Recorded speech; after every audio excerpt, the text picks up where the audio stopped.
para hablar de periodismo, para hablar de libertad de expresión, para hablar de un montón de temas que nos atraviesan a nosotros como profesionales, pero también atraviesan a toda la sociedad. Permítame leer esto.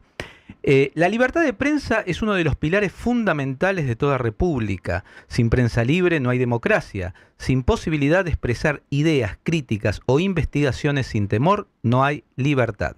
Este es el comienzo de un documento que se llama 25 de mayo y un compromiso democrático en defensa de la libertad de prensa que fue presentado y firmado por la mayor parte del arco opositor y del cual nuestro siguiente entrevistado formó parte en la redacción. Vamos a, eso ya estamos, me dicen, en comunicación con Sergio Abrevaya, que es presidente del partido GEN y, como decíamos, parte de quienes trabajaron en este documento. Sergio, ¿cómo estás? Nico Luca, Miriam Salinas y Guillermo Curó, te saludamos. ¿Qué tal? ¿Cómo están? ¿Bien? Muy bien, la verdad, te agradecemos mucho un domingo que tengas tiempo y ganas de conversar un poquito con nosotros y especialmente preguntarte por este documento. A ver, sobre todo la importancia de que salga en este momento. Bueno, la importancia, por supuesto, porque también tiene que ver con el momento, es decir, sacamos ese documento porque los ataques a la prensa en este tramo han sido tremendos, han sido sin miramientos a todo tipo de periodistas, sobre todo por parte del gobierno, incluso a periodistas que eventualmente podrían haber prestado algún acuerdo a alguna parte de la política del gobierno, es decir, no es que eran opositores brutales ni cosas por el estilo, simplemente que haciendo su tarea de investigar y de hacer conocer la verdad y la opinión crítica, que es tan importante, eh, enoja al gobierno y hace una andanada de ataques, en algún caso incluso denuncias penales, para amedrentar a todo el periodismo. Así que hace rato que venimos dando vueltas a algunos, pensando, sobre todo con Margarita Stolbizer, que es la líder del partido que yo presido, que es el GEN, ¿cómo hacemos para juntar a todos y hacer una suerte de, digamos, de dique o de pared frente a estos ataques en el que la política se planta y dice esto no lo puedes tocar porque tiene que ver con la República? Así que esa inspiración y que el resto pensaba lo mismo, ¿no? Porque yo cuento la parte digamos, que uno vive, pero en realidad el resto pensaba lo mismo, armamos el documento y pudimos hacer firmar al arco político. Ahora, recién remarcabas que la actitud del gobierno, lo nervioso que se pone, lo enojado que se pone. ¿Por qué crees que es así si históricamente se ha sabido que el periodismo ha ido a buscar el punto, ese punto oscuro, eso que hay que visibilizar y que no se está visibilizando? ¿Por qué, si se está haciendo lo mismo que se hizo con otros gobiernos, este en particular reacciona de esta manera? A ver, si es verdad, eso no hay que olvidarlo, el gobierno de Cristina fue tremendo en esto, ¿no? Tenías escraches públicos, juicios en la Plaza de Mayo a periodistas y grupos de medios, ¿no? O le mandaba la FIP, las hizo todas. No, un diario tuvo que ir dos veces a la Corte por la pauta, fue tremendo. Este tiene, me parece, una inspiración parecida, que el poder no soporta, digamos, la crítica de la verdad, sobre todo si hay cosas que ocultar, ¿no? Es decir, en el caso de Cristina, la corrupción que estamos viendo, casualmente el programa lo estaba tocando, que está llegando a un punto fundamental en el juicio contra la corrupción en la cabeza de Cristina, así que evidentemente había que ocultar.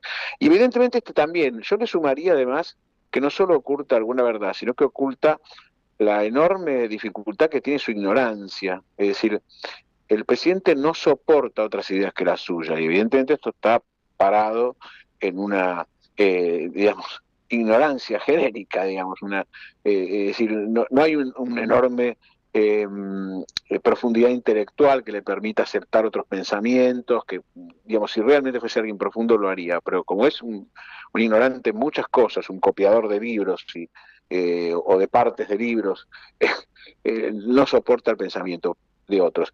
Esto no es de ahora. Si uno recuerda cómo era cuando era panelista o opinólogo o economista, se gritaba, decía cualquier barbaridad con cualquier movilero, notero, conductor de programa que dijese algo distinto, los trataba como ignorantes, brutos, porque no pensaban como él, ¿no?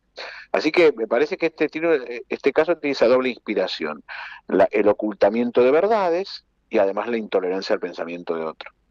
Abre vaya, buenas noches, Nicolás Lucas, lo saluda. Buenas noches, ¿qué tal? ¿Cómo estás? Bien, gracias. La relación de los periodistas con los políticos generalmente tiende a ir virando dependiendo, es como si fuera un teorema de Bagrini, pero aplicado al político. Cuanto más lejos estás de la Casa Rosada, mejor se lleva. Cuanto se va acercando a la Casa Rosada, empiezan a aparecer periodistas más favoritos que otros, más fácil de conseguir entrevistas, y una vez que llegan a la Casa Rosada es como que se da vuelta todo. O sea, por ahí periodistas que maltrataron a un político llega a la Casa Rosada y es el mejor amigo. Eh, ¿Qué tan necesario es para una carrera presidencial eh, o para una carrera política en general, hoy, con la facilidad de acceso a las nuevas tecnologías y todo eso, el trato con el periodista? ¿O a qué le llamamos todavía periodismo? No sé, no. Claro, está bueno. Varias cosas. Lo primero sería algo así como el teorema de Baglini aplicado al periodismo, ¿no? Ujú. Cuanto más cerca del poder está, bueno. Eh, Hay dos casos que yo creo que no se aplicó esto. Es decir, yo no creo que haya sido así Alfonsín en el trato con el periodismo, ni de la Rúa, y sobre Menem tendríamos que hablar, ¿no? Porque, es decir, Menem hubo mucha libertad de prensa, pero también había otro tipo de manejo sobre los grupos de medios. Es más complejo, pero me parece que fue muy puntual en estos 40 años de democracia quienes no toleraron, hicieron algo al respecto por no tolerarlo, ¿no? Sí. Es decir, que publicases algo que estuviese mal para ellos y entonces el enojo llegase más allá, digamos, del enojo. Porque, a ver, cualquiera se puede enojar porque dicen algo que no es correcto, ¿no? Pero ¿qué haces? Lo aclarás, lo llamás, lo que fuera, pedís una réplica, explicás. Me parece que este último presidente y los anteriores tomaron otro camino, que es el de ver cómo disciplinaban o Mm. cómo creaban medios adictos.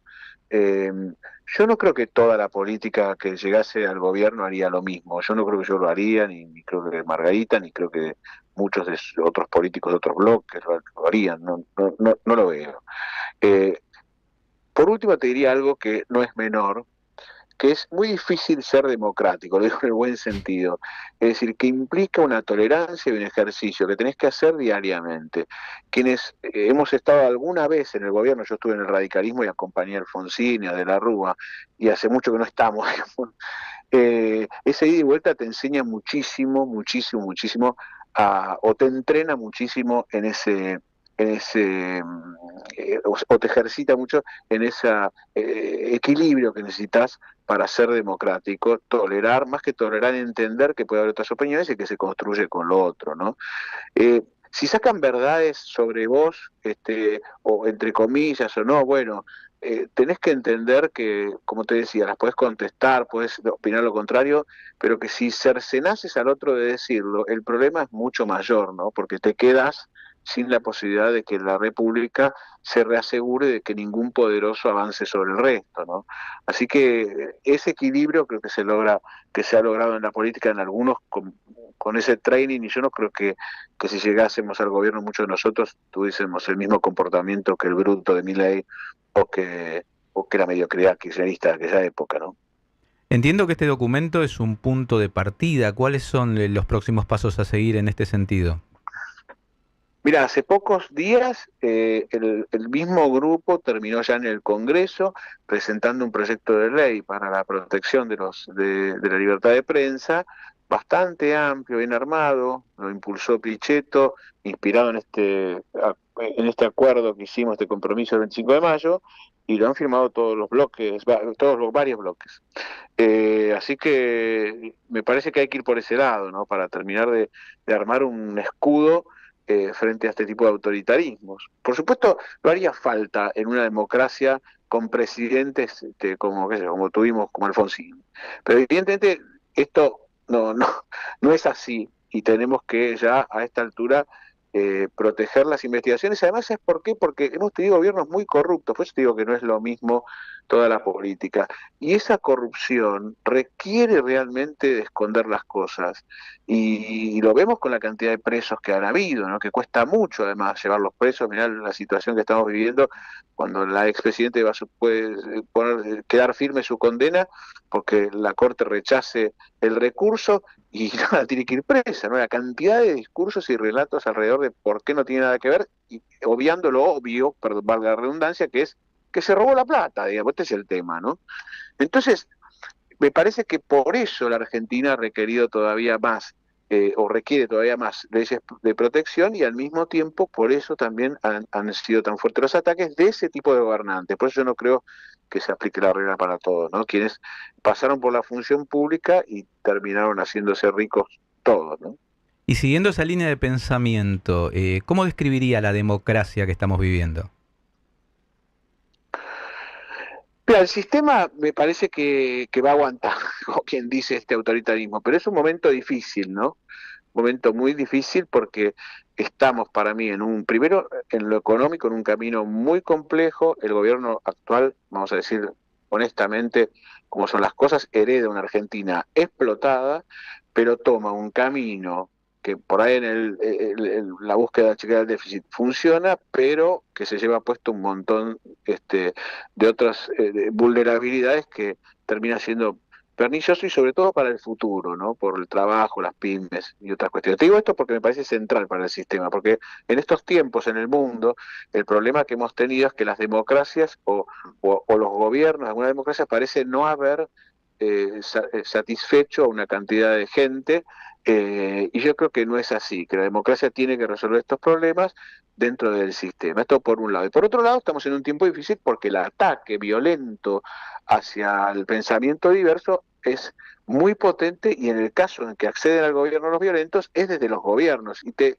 arriesga la posibilidad del pensamiento crítico, de la alternancia, de la justicia independiente, de que la corrupción no exista, que el abuso no exista. Así que son tiempos difíciles en el mundo, en muchos países y en la Argentina. Así que tenemos que estar muy alerta a esta nueva forma, parada por ahí en una frustración de la gente sobre lo económico, pero que no nos tiene que hacer bajar los brazos en cuanto a la defensa de esta importante capacidad de la democracia de sacar a la luz todo, juzgarlo, que la impunidad no exista, que las alternancias, que lo diverso exista para que la democracia pueda seguir funcionando, que quizás no sea el sistema más perfecto, pero es el mejor que tenemos, ¿no? Ahora vaya, me hizo recordar una encuesta que la primera vez que se publicó, a mí me preocupó un montón, ¿no? Que era de Subán Córdoba. Empezaron a medir todos los años a partir del 2022, publicándose en el 2023, como una suerte de monitoreo de percepción de la democracia. La primera vez que se publicó era 72% de los argentinos no creía que la democracia le hubiera solucionado ningún problema. Un número muy impactante, preocupante, y ese número no se ha modificado con los años más que 1 o 2 puntos nomás. Y pareciera que si se hace la misma encuesta, bueno, se hizo la misma encuesta en España, ha dado un resultado catastrófico también, y en países con tradiciones de haber vivido dictaduras y primaveras democráticas, es como que hay un cambio generacional. ¿Es un tema de conversación en la política, en el radio pasillo político? ¿Tienen preocupaciones o tienen alguna explicación que exceda lo económico? Mira, en muchos de nosotros sí. Lo que pasa es que vamos por parte, ¿no? Viste que en cada país la frustración acerca de lo que resolvió, ¿no?, el sistema democrático es diferente, Ujú. porque por supuesto España tiene resuelto un montón de cuestiones que nosotros no. En otros países en el que el sistema democrático no tuvo interrupciones, como el caso de Estados Unidos, lo mismo, tienen otro tipo de problemas. En el caso nuestro, el problema, a mí no me gusta escaparme de la realidad.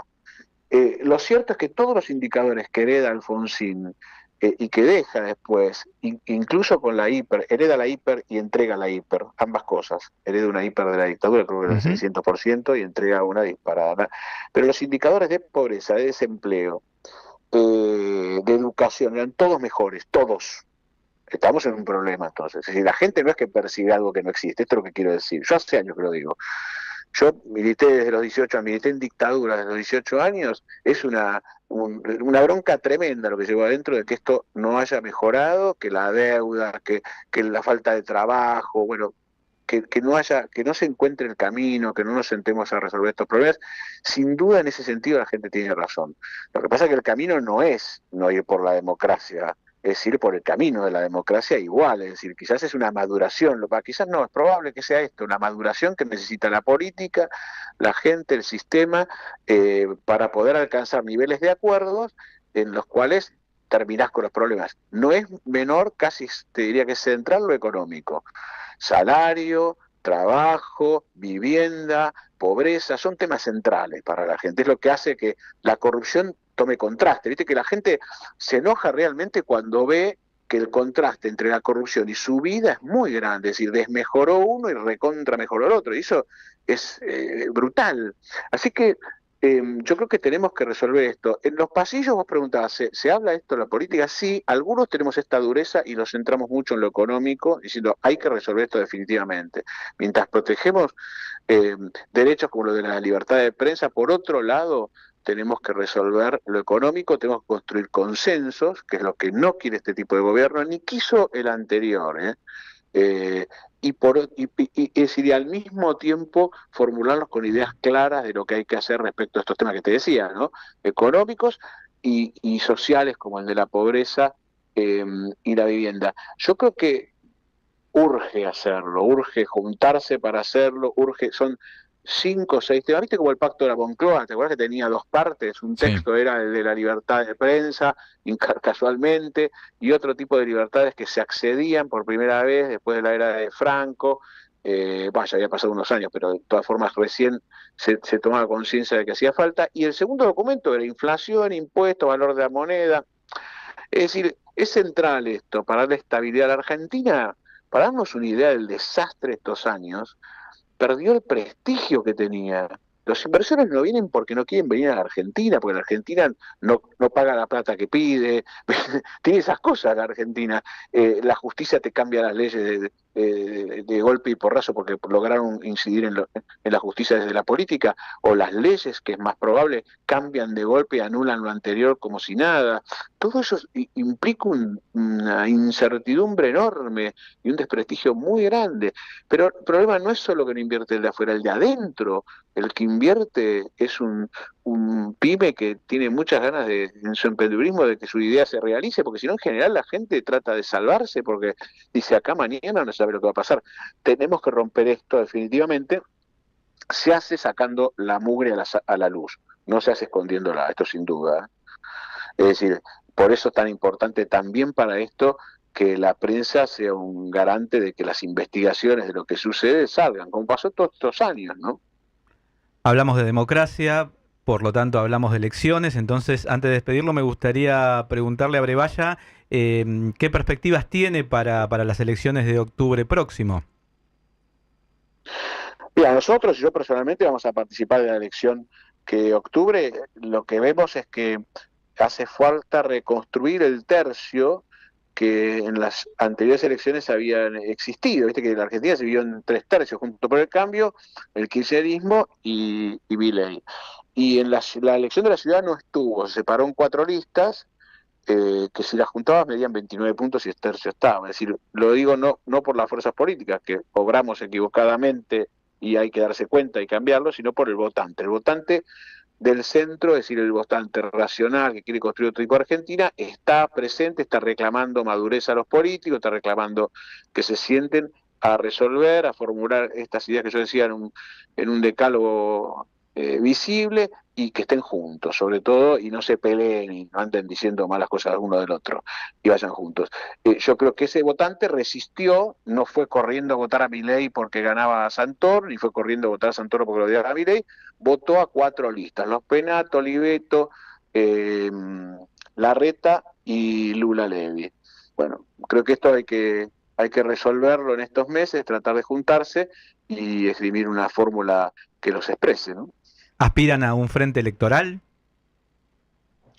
Lo impulsamos un frente de centro. La verdad que, pues, si no lo logramos, vamos a ir a la elección igual. El va a ir, por lo menos haremos nuestra opción, que es más centro progresista, digamos, pero tratamos o buscamos que se haga y que tenga una nueva madurez, que nosotros creemos que tiene que haber caras de este centro que alimenten algo de nuevo, digamos, no que sean totalmente nuevos, pero que alimenten algo de nuevo, un recambio, un mínimo paso al costado de algunos y un paso adelante de otros en cada fuerza, ¿no? Y que con esa renovación haya un renovado espíritu de conjunto, que se vea en la población, que se vea que estamos para que la racionalidad camine, el mediano y largo plazo exista, y la Argentina planificada se pueda hacer, ¿no? ¿Y le gustaría ser el candidato de ese frente? Mirá, yo quiero ser candidato sin duda, diputado, porque yo estoy harto de ver un montón de temas que no se interviene como los que te contaba y tengo muchas ganas de intervenir, así que sí, mi idea es estar enfrente o solos, estar esto. Bueno, Sergio, le agradecemos muchísimo este contacto con Contacto Digital en este domingo. Y bueno, muy claro y muy interesante todo lo que hablamos y nuevamente gracias por compartirlo. Bueno, muy agradecido por llamarme usted. Fue Sergio Abrevaya, presidente del partido GEN. Tanda. Encontranos como rivadavia.com.ar. Todos nuestros contenidos para que sigas muy bien informado.